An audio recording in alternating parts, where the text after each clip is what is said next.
ഇനി കടന്നു വരാനിരിക്കുന്നത് തലസ്ഥാന നഗരിയായ ഡൽഹിയിലെ നിയമസഭാ തെരഞ്ഞെടുപ്പാണ്.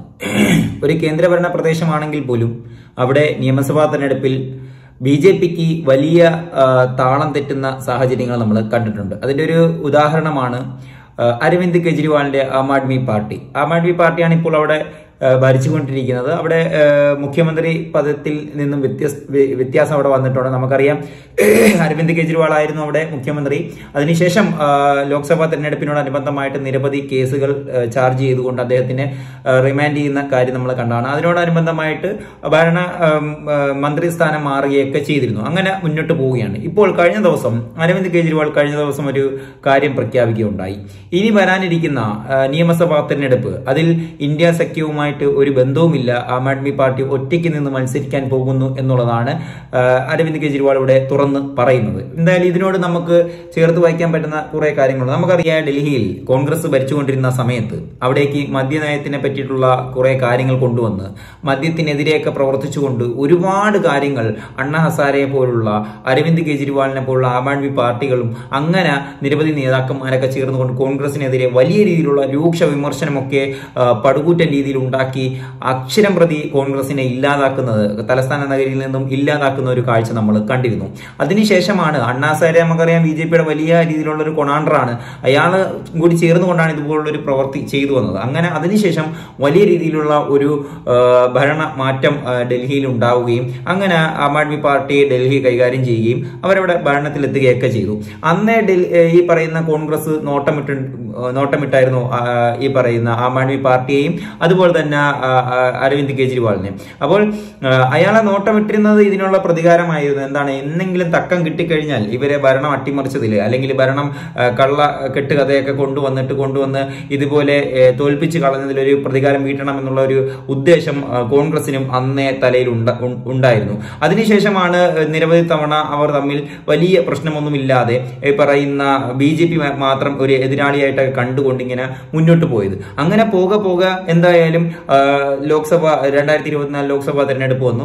അപ്പോൾ അതിന് മുന്നോടി തന്നെയായിട്ട് ഇന്ത്യൻ നാഷണൽ കോൺഗ്രസ് അതുകൊണ്ട് അവർ എല്ലാവരും കൂടി ചേർന്നുകൊണ്ട് ഈ പറയുന്ന ആം ആദ്മി പാർട്ടിയും അങ്ങനെ എല്ലാ പാർട്ടികളും നമുക്കറിയാം ഇന്ത്യ സഖ്യം തന്നെ ഉണ്ടാക്കിയെടുക്കുകയും അങ്ങനെ BJPയെ നേരിടാം എന്നുള്ള ഒരു രീതിയിലെത്തുകയും അങ്ങനെ മത്സരിക്കുകയും ചെയ്തു. എന്തായാലും അത് വലിയ നേട്ടമൊന്നും ഉണ്ടാക്കാൻ സാധിച്ചില്ല. എങ്കിൽ പോലും വലിയ രീതിയിലുള്ള ഒരു പ്രയോജനം ഈ പറയുന്ന BJPക്ക് ഉണ്ടാക്കാൻ സാധിച്ചില്ല. അതുകൊണ്ട് തന്നെയാണ് NDA സഖ്യമായിട്ട് ഭരണം തുടരേണ്ടി വന്നത്. അപ്പോൾ ഈ പറയുന്ന കോൺഗ്രസ് അതിനുശേഷം നടത്തിയ ചില കാര്യങ്ങൾ നോക്കിയാൽ നമുക്ക് മനസ്സിലാക്കാൻ സാധിക്കും. കഴിഞ്ഞ ദിവസം അരവിന്ദ് കെജ്രിവാൾ പറഞ്ഞിരിക്കുന്ന ചില കാര്യങ്ങളും കൂടെയൊക്കെ വെച്ച് മനസ്സിലാക്കാൻ ചില കാര്യങ്ങളുണ്ട്.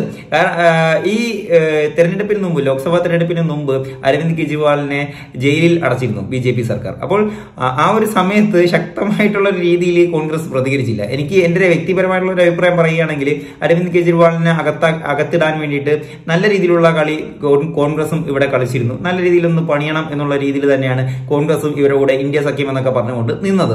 അങ്ങനെ അരവിന്ദ് കെജ്രിവാളിനെ അകത്തിട്ടു. ഒടുക്കം എന്തായാലും വലിയ രീതിയിലുള്ള പ്രശ്നം ഡൽഹിയിൽ പൊട്ടിപ്പുറപ്പെടുകയും നമ്മൾ കണ്ടു.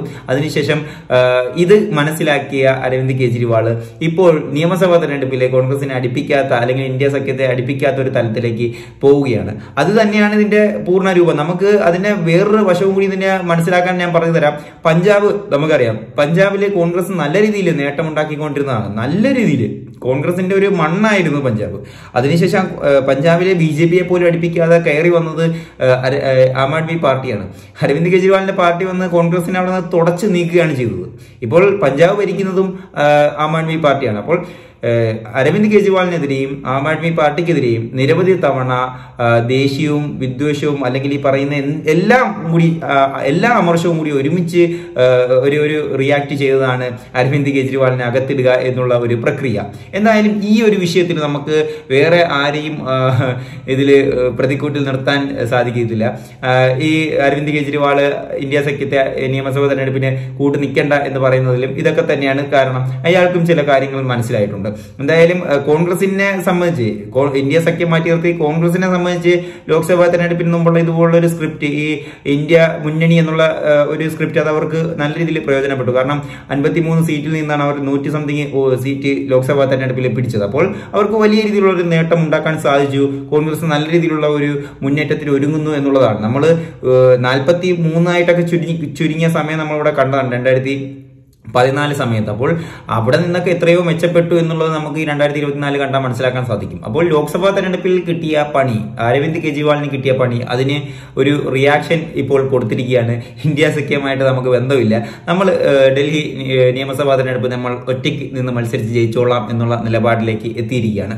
എന്തായാലും അതിൽ വേറെ സംസാരമൊന്നും കാണില്ല, ഒറ്റയ്ക്ക് തന്നെയായിരിക്കും. അപ്പോൾ BJPയും കോൺഗ്രസും ആം ആദ്മി പാർട്ടിയും 3 പാർട്ടി അവിടെ കട്ടയ്ക്ക് മത്സരിക്കാൻ കാണും എന്നുള്ളതാണ് എന്നാലും നമുക്ക് ഇതിൽ നോക്കിക്കണ്ട് മനസ്സിലാക്കാൻ സാധിക്കുന്നത്. അപ്പോൾ നിങ്ങൾക്ക് ഇതിനെപ്പറ്റി എന്തെങ്കിലും ഒരു അഭിപ്രായം രേഖപ്പെടുത്താനുണ്ടെങ്കിൽ തീർച്ചയായിട്ടും രേഖപ്പെടുത്തുക. വീഡിയോ ഇഷ്ടപ്പെടുന്നതായിരുന്നു. അടുത്ത വീഡിയോയിൽ ഇനിയും കാണാം.